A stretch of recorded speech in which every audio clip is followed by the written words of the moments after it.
এটি কণমানি শিশু মাতৃহাৰা শিশুটি বৰ্তমান এক জটিল ৰোগত আক্ৰান্ত। এনেদৰেই বিচনাখনেই সাৰথি হৈছে এতিয়া শিশুটিৰ। পিতৃয়ে কান্দি কান্দি সহায় বিচাৰিছে শিশুটিৰ উন্নত চিকিৎসাৰ বাবে। মৃত্যুৰ সৈতে যুঁজ দিছে এটি কণমানিয়ে। জটিল ৰোগত আক্ৰান্ত নিতাই পুখুৰীৰ সীমান্ত। উন্নত চিকিৎসাৰ বাবে মুখ্যমন্ত্ৰীৰ সহযোগিতাৰ কামনা এতিয়া পিতৃৰ। যি সময়ত লগৰ সমনীয়াই উমলি জামলি দিন কটাইছে তেনে সময়তে শিৱসাগৰ জিলাৰ নিতাইপুখুৰী মৌজাৰ মিৰিপথাৰ গাঁৱৰ সীমান্ত টাইড নামৰ দ্বিতীয় শ্ৰেণীত অধ্যয়ন কৰা এই কণমানি শিশুটিয়ে যুঁজ দিছে জটিল ৰোগৰ সৈতে। বিগত কেইবামাহো ধৰি মগজুত জটিল ৰোগত আক্ৰান্ত হৈ আছে কণমানি সীমান্ত। কিন্তু প্ৰায় ৩ মাহ ধৰি কণমানি সীমান্ত ডিব্ৰুগড় অসম চিকিৎসা মহাবিদ্যালয়ত চিকিৎসাধীন হৈ আছিল যদিও চিকিৎসকে উন্নত চিকিৎসাৰ বাবে শিশুটিক গুৱাহাটীলৈ প্ৰেৰণ কৰে। কিন্তু অৰ্থৰ অভাৱত এতিয়া এনেদৰে ঘৰতেই দিন কটাইছে কণমানিটোৱে। দিন হাজিৰা কৰি জীৱন নিৰ্বাহ কৰা পৰিয়ালটিয়ে আৰ্থিক সংকটত পৰি ইতিমধ্যে শিশুটিৰ চিকিৎসাৰ বাবে নিজৰ পোহনীয়া জীৱ-জন্তু আদি বিক্ৰী কৰাৰ উপৰিও খেতিৰ মাটি আদিও বন্ধকত দিয়ে। বৰ্তমান সৰ্বশ্ৰান্ত পৰিয়ালটো। সেই কণমানিটোৰ পৰিয়ালে বৰ্তমান সীমান্তৰ উন্নত চিকিৎসাৰ বাবে অসমৰ মুখ্যমন্ত্ৰীলৈ তেওঁলোকক সহায়ৰ বাবে আহ্বান জনাইছে।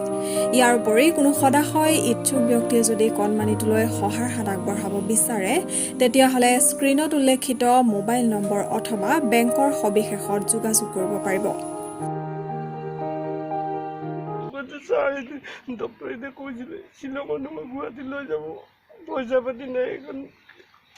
এতিয়া ঘৰত 2 সপ্তাহ 3 সপ্তাহ হৈছে ঘৰত থকা।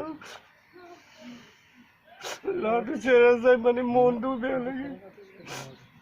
মাক নাইকিয়া ল'ৰা।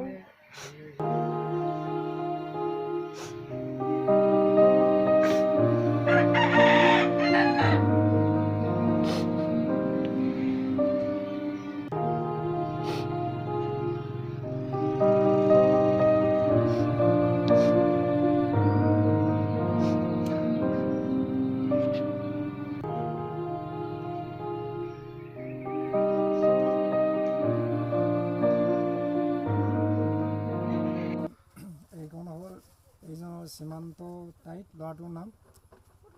বেচেৰা 2 বছৰ বয়সতে মাকে ঢুকালে। তাৰপিছতে বৰ্তমান মোৰে ছাত্ৰ 51 নং লাইব্ৰেৰী প্ৰাথমিক বিদ্যালয়ৰ 2য় শ্ৰেণীৰ ছাত্ৰ আছিলে। কিন্তু তেওঁ কি দুৰ্ভাগ্য, আজি 5 মাহ 6 মাহৰ আগতে ব্ৰেইন টিউমাৰ বুলি ডক্টৰ ৰিপৰ্ট দিলে। ডিব্ৰুগড় মেডিকেল কলেজতো থাকিলে এমাহমান, কিন্তু তাৰ পৰা শ্বিলং বা গুৱাহাটীলৈ ৰেফাৰ কৰি দিলে। কিন্তু দুখীয়া হোৱাৰ কাৰণে, তালৈ নিব নোৱাৰাৰ কাৰণে ল'ৰাটো এনেকৈ আজি ভুক্তভোগী হৈ আছে। গতিকে এই চেনেলৰ যোগেদি মই চৰকাৰ অথবা কোনো সদাশয় ব্যক্তি বা অনুষ্ঠান প্ৰতিষ্ঠানে সহায় সহানুভূতি আগবঢ়ালে আমি নতৈ সুখী হ'ম। যিহেতু ল'ৰাটো পঢ়া শুনাটো মেধাৱী আছিলে, কিন্তু আজি তেওঁ 2 মাহ 3 মাহ ধৰি অৰ্থাৎ উঠিব নোৱাৰে, খাব নোৱাৰে, এনেকৈ এটা অৱস্থাত হৈ আছে। আৰু বাপেকেও তাক এৰি পেলাই কোনো হাজিৰা চাজিৰা কৰিবলৈ যাব নোহোৱাৰ কাৰণে আজি ল'ৰাটো এনে দুখত পৰি আছে। অসমবাসী, অসম চৰকাৰ নতুবা কোনো অদাশয় ব্যক্তি দান বৰঙণি দি এই কণমানি মানৱ পুত্ৰক সহায় সহানুভূতি আগবঢ়াব বুলি তেওঁলোকে অসমবাসীলৈ বিনম্ৰ অনুৰোধ জনাইছোঁ। News desk report, Dimow news 24/7।